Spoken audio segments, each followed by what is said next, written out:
it does come off. Never mind.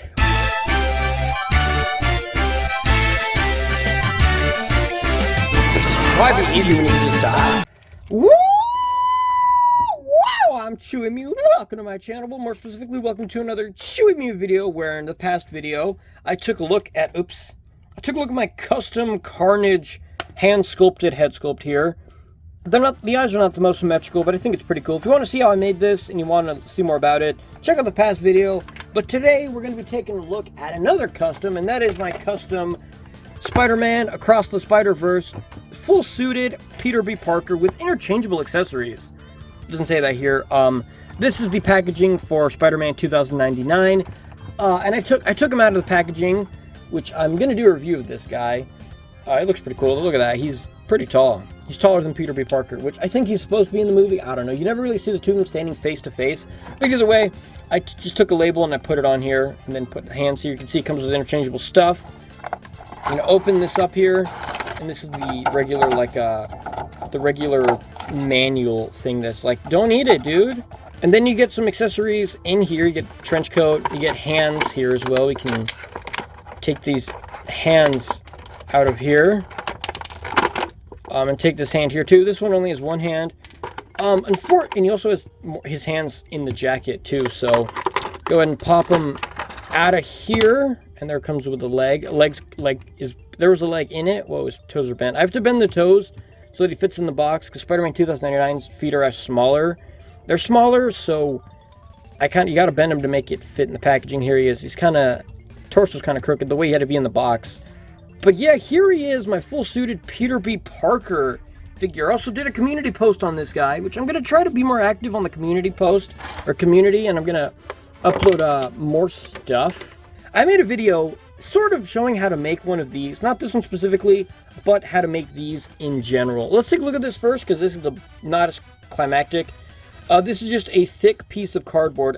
It works for him, and I figured, if this was to be an item sold in stores, he would come with this base. And these bases are specifically designed for ToyBiz figures. And these being ToyBiz feet, it works, boom, look at that, it works surprisingly good.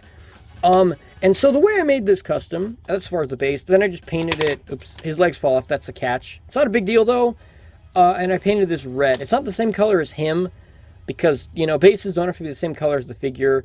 Like, for crying out loud, he's on a Green Goblin base. And Carnage, the video I made with that Carnage head sculpt, he was on a green base. Or no. Well, this is the green base that I use for basically any figure that needs a base. The color doesn't matter. And this one, you can have the legs spread apart. It's a weird shape, but it works. But as far as this guy goes, this is using the body of the regular, what's it called? Spider-Man Across the Spider-Verse Peter B. Parker that came in the Stiltman Build-A-Figure wave. This packaging here, where you get a soda, you get, I was going to say weapons. You get accessories and stuff. You get the head. There he is on the back of the packaging, and they have the gall to show on the picture here that he has the painted in web lines.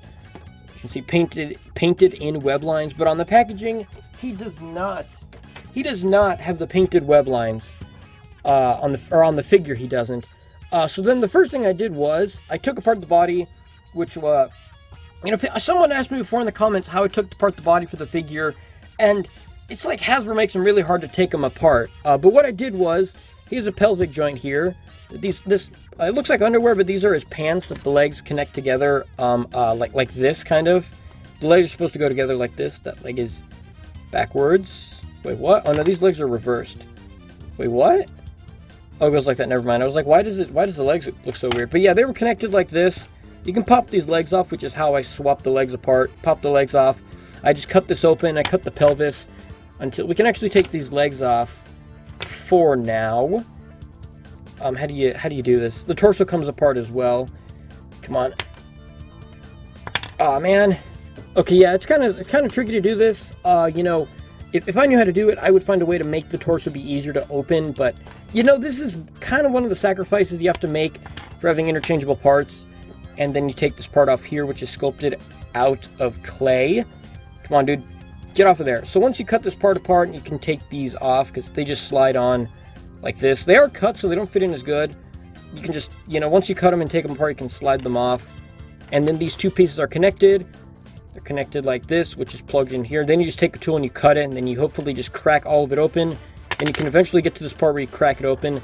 What sort of incentivized all of this customizing to begin with was my dog got it and she destroyed the feet here and destroyed the upper neck, and she kind of cracked the torso partially open for me, so I just took a tool, a tool that's kind of like a wedge, and then I just dug it open and cracked it. It doesn't come apart now because I put glue dots to secure it so it doesn't fall apart.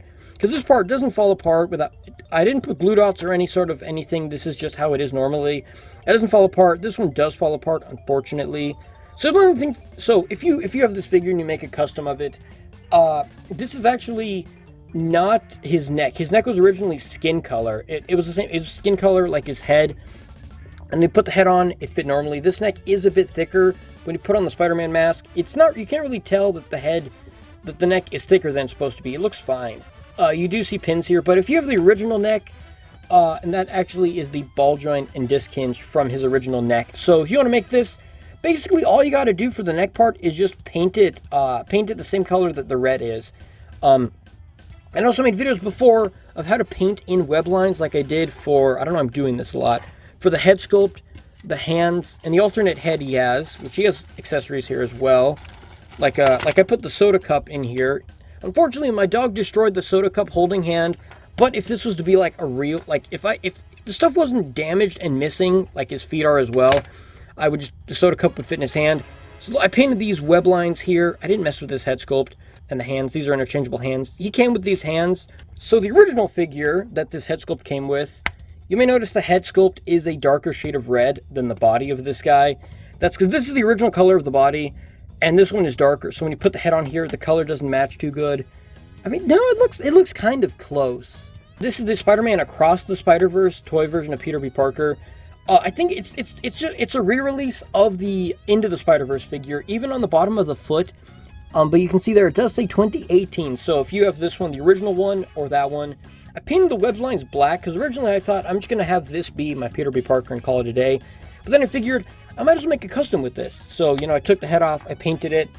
It does not sit on this ball joint, it does come off, never mind. So two of the obvious colors, you needed black and white. You might not need white, to repaint the eyes white, so if you, that rhymed, it didn't really rhyme. So when you paint the head black, if you're not super careful enough, you'll probably get black on the whites of the eyes, and then you might have to paint them. And as far as the blue goes, so I made, the original custom of this was basically just, this, plus his original legs, so, but this one has the full suit version. And for this one, I painted it this blue. This is called Blue Kazoo Apple Barrel brand. The brand's Apple Barrel, the color is Blue Kazoo. Ultimately, it doesn't matter what color you use so much for the figure. It's movie accurate, even if it's not movie accurate to you, as long as you like the way it looks, that's good. This was the original color, this is the color now. So the color I used, also this is matte. Again, it's up to you. You can use matte paint or glossy. An example of gloss is like, you know, this is glossy here, this plastic. It's painted, it's not painted, the red is painted on, the blue is just color of the plastic. It's, or maybe reversed. It's glossy, but then matte is something more like Black Suit Spider-Man here. It is, I mean, it is glossy a bit, but it's a more matte kind of color. You know, like, think about cardboard. Cardboard is not glossy at all. Or paper, it's just flat. There's no gloss to it. Was this one here. This is Deco Art Patio Paint Outdoor. It's said for outdoor. I used it indoor. It's not, you know, it doesn't make a difference, you know. It just used a Sharpie marker here. I took a Sharpie marker and Sharpied it. And fun fact, with the red Sharpie marker, the paint, if you rub it with your finger, the red paint gets on your finger, or the marker gets on your finger, similar. And what you could do to get rid of the whole paint rub, or the Sharpie rubbing off, is using a sealer. This is Mod Podge. This is like the only one that I know about. There's probably other brands. And there's, again, matte and gloss. You can choose either one you want. Whichever one you want to use, you know, it'll work. Me, I painted it matte, and as you can see, it didn't work. But ultimately, the goal is to have the paint seal on so that if you scratch it, doesn't come off. You know, like an officially released figure, like Black Suit Spider-Man, if you scratch the spider logo, oh, never mind, the paint does come off because Hasbro uses crap for paint. But like on official figures, if you scratch them, there shouldn't be paint rub on it, except for that one because Hasbro sucks. Which is why I'm making this custom. Oh, well, all I really used the red for was the head to make it slightly darker. Some of the hands, because they were like kind of pale. And then the arms, I didn't paint them. The shoulders, I didn't paint them either. But just in case you want to touch up some parts and make them darker red, if they don't match and stuff. Because this one, compared to the rest of his body, it looks kind of pink, you know? And as far as other stuff goes, the only part, as far as the full suit version, the only thing that is the same as the original figure is the pelvis part that I took the underwear looking piece off of. The pelvis part, the torso stomach, the chest, and then the two heads, these two interchangeable heads. And this one, like I said, came from the toy version of Peter B. Parker. And then these arms are a little bit funky. You don't have to go through all of this work like I did. So these arms, from the arm to right where the glove hinge is right here, this is from the ToyBiz McFarlane Spider-Man. If you have infinite money and you have the money to spend buying a McFarlane just for a custom, you can, do it. The Fearsome Foe Spider-Man does have a similar body, except the difference is here, if you look at his arm, he has no sculpted webbing. It's all smooth on his shoulder. But this one, I did cut plastic to make the groove deeper so he moves up higher. And then, because I used McFarlane for customs and stuff, because he got destroyed, his torso part and his head got completely destroyed, so all that's really useful is the arms, legs, and then some other pieces of the figure. But if you just have this regular vanilla arm and you don't have to do this part, just take McFarlane's arms and put them on the body, and then boom, there you go. Because he also has finger joints. I prefer finger joints over interchangeable hands because you basically get a fist, you get a thwipping hand. You point each finger individually. You can have like an open hand. You get pretty much everything these interchangeable hands can do and more. So ideally, you can just take this whole arm and put it on the figure. And if you're not able to get that, I think the second best option, or third best option, would be the ToyBiz Spider-Sense Spider-Man, considering you can also use his legs too. So Spider-Sense Spider-Man, McFarlane Spider-Man, or Fearsome Foe Spider-Man, any of those three will work. Because like Sinister Six Spider-Man, his shoulders are too big and it wouldn't fit properly, you know? But then I just drilled a hole in the Spider-Sense Spider-Man hands. I cut off the wrist hinge, which on this was already broken. Then I go ahead and just pop it on here. Then you have, boom, interchangeable hands. You can take them off. You could swap whichever hands you want. You don't even have to put... and then for this part, I added a bunch of dried paint here. Basically, you want to make this hole thicker. And then, yeah, boom. So the arms don't flop down and stuff. Or glue dots, too, work as well. And that's as far as the arms. And then the legs is a bit trickier. So I cover up this joint. This lower part here is the McFarlane legs. And this one is really good because you get a toe joint. This actually is like a re-release of McFarlane, so he does have holes on the bottom of his feet. And then the knee right here is from McFarlane. These upper legs are actually from the Hasbro, I can show you here. The Hasbro Iron Spider figure there, which he has custom legs now because the original ones are kind of stupid. So I used them for this custom. But ideally, again, if you have the McFarlane Spider-Man, these work. Or if you have Spider-Sense Spider-Man, that works as well. The only difference between that and McFarlane is like the sort of the muscle style. And then I made these pinless, sort of. These upper legs are sort of pinless on these. Because when I was making them and stuff, the pins that I used, the original pins kind of broke. And the ones I used, I made custom pins, and they looked kind of stupid. So I figured I'm just going to like sand them down and put clay over it. So I put clay over top of these. You can see they are pinless. They're not as cleanly pinless as like Spider-Man 2099, where there's no, you can't see a hint of the pins at all, you know, like you kind of can right there actually. Wow, I didn't notice that before. But yeah, so it's not as clean as actually real pinless joints, but you know, it works. These work good. And then these legs are actually from the brown costume Hasbro Hobgoblin Build-A-Figure Wave Spider-Girl, brown costume Spider-Girl. And the reason I use these ones is because they fit on this. So I actually bought one of these to make a custom Agony figure about maybe 2 years ago, around the start of the channel, I think. And I think the seller tried to scam me because a lot of the joints were broken. I managed to get like half my money back, and now the figure's for fodder. And because the ToyBiz figure has the legs have these hinges like this, and they connect to the pelvis and move. That's why they call them T-hips, and they call these like ball joint legs. So what I did was, because these legs, like I said, I used different legs for my Iron Spider because the legs broke. I just super glued these on.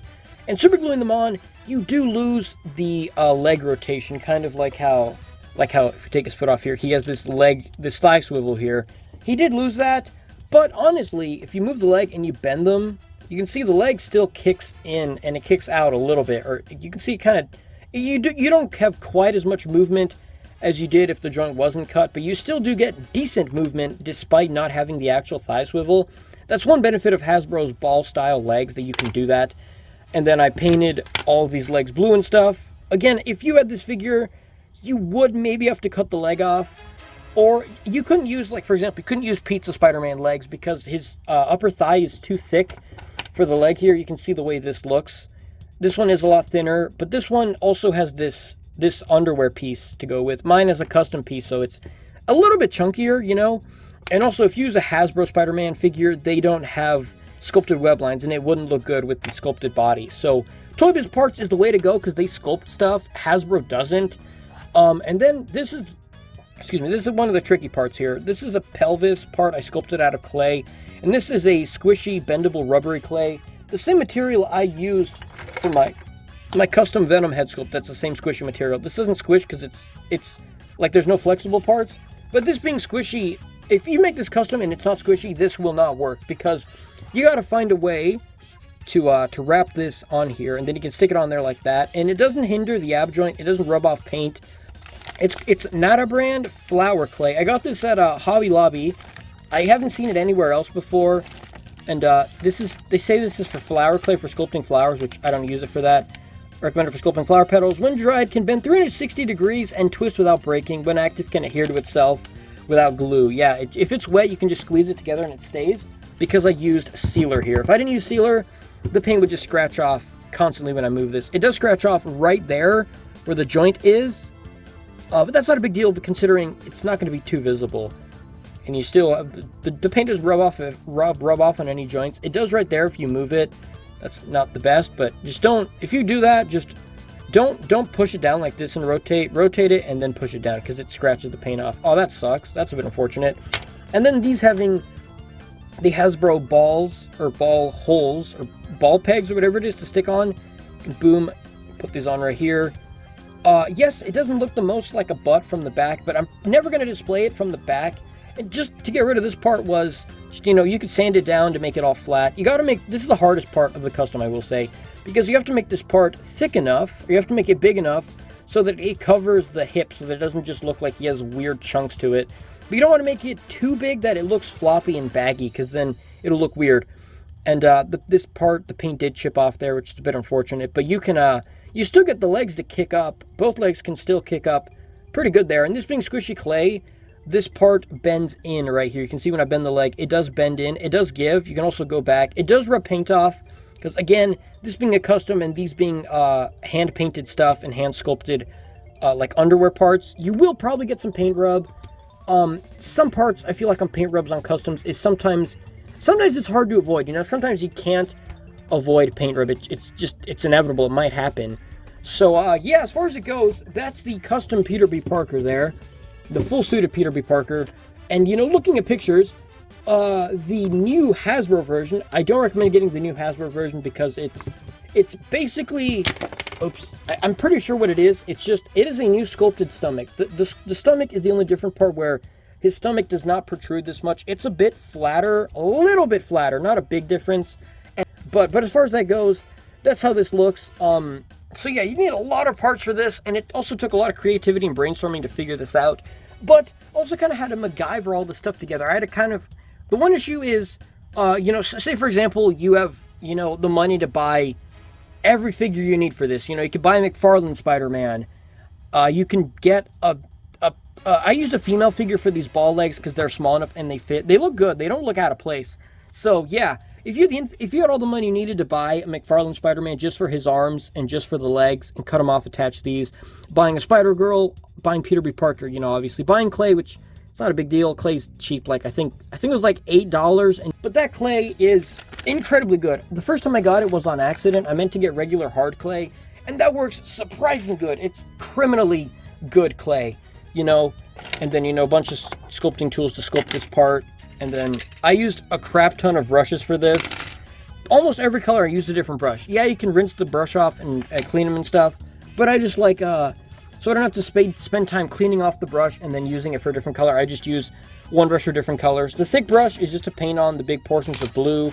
The small brushes are painting details like the black around the eyes and stuff. The spider logo on the back. This custom, this second time that I made it took probably, I don't know, I want to say maybe like 2.5 hours, maybe 3, just because there's a lot of planning to this, you know. It wasn't just like, okay, I bought all the parts, let's put them together. It's more like I had to figure out, okay, what kind of arms am I going to use for this? What kind of like wrist joints do I have? But, you know, this custom, I did have a bunch of fodder to make this. If you don't have fodder, it's going to cost you a lot to get it, to make it.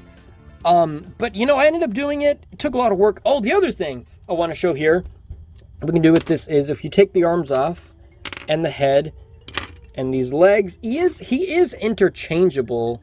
So you can't turn this back into regular, like, civilian Peter B. Parker here.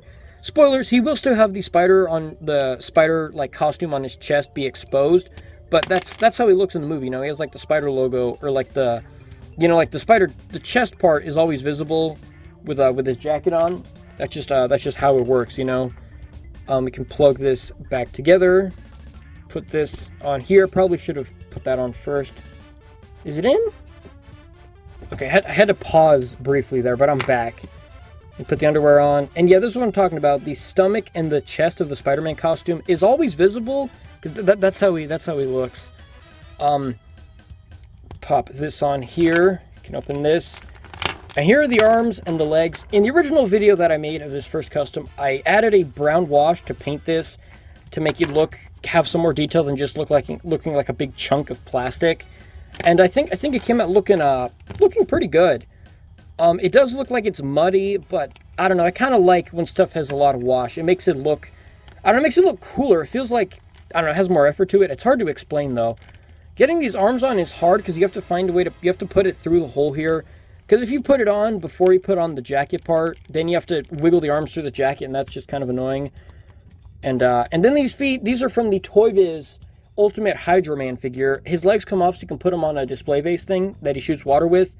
I cut the legs up and put them on here. Like I said, my dog destroyed parts of this, like the neck. She damaged the head, ate one of the hands, cracked the torso a little bit, chewed up the feet. So now he doesn't have the feet anymore. So these ones work good. They look kind of like shoes. And then, boom, there you go. So now you have Peter B. Parker in his civilian clothes with the spider chest part exposed, because that's how he looks. But I think that's really cool that you can interchange him from Peter B. Parker to full-suited Spider-Man, kind of like the Sentinel figure that they made, which is like $150, which is really expensive. But you get a bunch of interchangeable pieces for that. You get magnet hands and feet, you get bare feet, you get the shoes, you get Spider-Man feet, a bunch of hands, bunch of head sculpt. You get a bunch of stuff with that, including fabric equipment, or like fabric clothes and stuff, which is really cool. Also, I did put this web accessory in here, which I didn't show it off, but you could just like clip it here to the arm. This also came from this figure, so I just put it on here. It does look a bit bulky though, but I mean, you know, it kind of works. And if we take this off here, it doesn't really fit on this arm because it's not designed for this. Putting this in here was kind of an afterthought. But, you know, you can plug this in here and boom, it works for this figure. Not so much with these joints, but, you know, it does work. But yeah, so that's pretty much all for this video. Oh, no, actually, no, never mind. There's one more thing I wanted to show off, and that is articulation on I'm gonna break that arm. I'm gonna show articulation of what it looks like on the custom, just so you guys can see what that would look like. Okay, so I retransformed him, so he's back into Peter B. Parker form. So I can go over the articulation, you can see what kind of stuff we've got going here for him. So the head looks up all the way, looks down all the way, you can rotate it all the way around still. The arms bend in, they bend in about that much. You can bend them all the way up if you modify the joint. Which way you modify the joint is you take a tool, you cut the plastic off, you can move up the arms. They rotate here in the upper arm.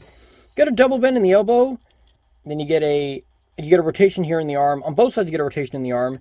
And then if you use the custom method I showed where you add the custom hands, you have the hinge joint and rotation here, and you can swap the hands. But like I said, if you have the McFarlane figure and you have the full arms, you will get a hinge at the wrist and you will get individual finger joints. So what I did was because this is McFarlane's arms, I'm able to pop it off and swap it with these ones.